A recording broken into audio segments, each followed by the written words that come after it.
नमस्कार. आज आपण एका खूप महत्वाच्या विषयावर बोलणार आहोत. म्हणजे बघा, माणूस म्हणून आपण जी काही प्रगती केली आहे आणि त्याचा आपल्या निसर्गावर काय परिणाम होतोय याबद्दल. पण विचार करण्यासारखी गोष्ट ही आहे की ह्या प्रगतीसाठी आपण पर्यावरणाची खूप मोठी किंमत तर मोजत नाहीये ना. तर मग प्रश्न हा आहे की मानवाच्या विकासामुळे आपलं नैसर्गिक जग खरंच धोक्यात आले का? चला तर मग या गंभीर प्रश्नाचा जरा खोलात जाऊन विचार करूया. या सगळ्याची सुरुवात होते माणसाच्या बुद्धिमत्तेपासून. खरं आहे, ह्याच बुद्धीच्या जोरावर आपण निसर्गावर नियंत्रण मिळवलं आणि आपलं आयुष्य खूप सुखकर बनवलं. ही बुद्धिमत्ता काही फक्त विचारांपुरती मर्यादित नव्हती. यामुळे सर आपल्याला खनिज तेलासारखी नवीन इंधने सापडलीये आणि यातूनच औद्योगिकरणाचा पाया रचला गेला. विकासाला एक नवी, वेगवान दिशा मिळाली. पण या यशाची एक दुसरी बाजूही होती आणि ती म्हणजे लोकसंख्येचा प्रचंड विस्फोट. तुम्हाला आश्चर्य वाटेल, पण गेल्या फक्त 60 वर्षांमध्ये जगातली लोकसंख्या तब्बल तिपटीने वाढलीय आणि याचा आपल्या ग्रहावरच्या संसाधनांवर किती प्रचंड ताण आला असेल विचार कर. आता साहजिकच लोकसंख्या वाढली म्हटल्यावर नैसर्गिक साधन संपत्तीची मागणी पण वाढली. रोजगाराच्या शोधात लोक खेड्यांमधून शहरांकडे धाव घेऊ लागले आणि या सगळ्याचा थेट परिणाम झाला तो आपल्या नैसर्गिक परिसंस्थेवर. शहरीकरणाचे परिणाम तर आपल्या डोळ्यांसमोरच आहेत.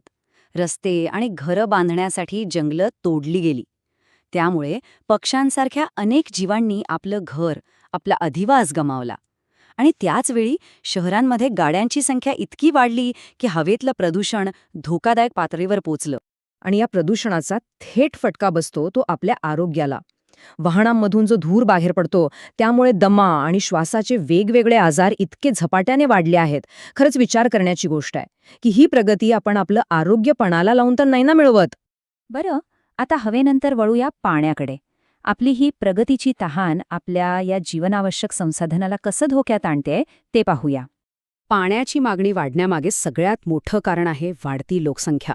लोकांचं पोट भरण्यासाठी शेतीमध्ये आता वर्षातून 2-2, 3-3 पिकं घेतली जात आहेत. त्यात भर पडली आहे शहरांच्या आणि कारखान्यांच्या वाढत्या पाणी मागणीची. आणि या सगळ्याचा परिणाम काय तर भीषण पाणी टंचाई, विशेषतः उन्हाळ्यात. पूर्वी पाणी काढण्याच्या पद्धती खूप वेगळ्या होत्या, माहितीये. कोकणात रहाट काडगे असायचे किंवा इतर ठिकाणी मोट. ही सगळी पारंपरिक साधनं होती आणि सगळ्यात महत्त्वाचं म्हणजे ती निसर्गाशी जुळवून घेणारी होती. म्हणजे बघा, पूर्वी बैलांच्या मदतीने अगदी संथ गतीने पाणी काढलं जायचं.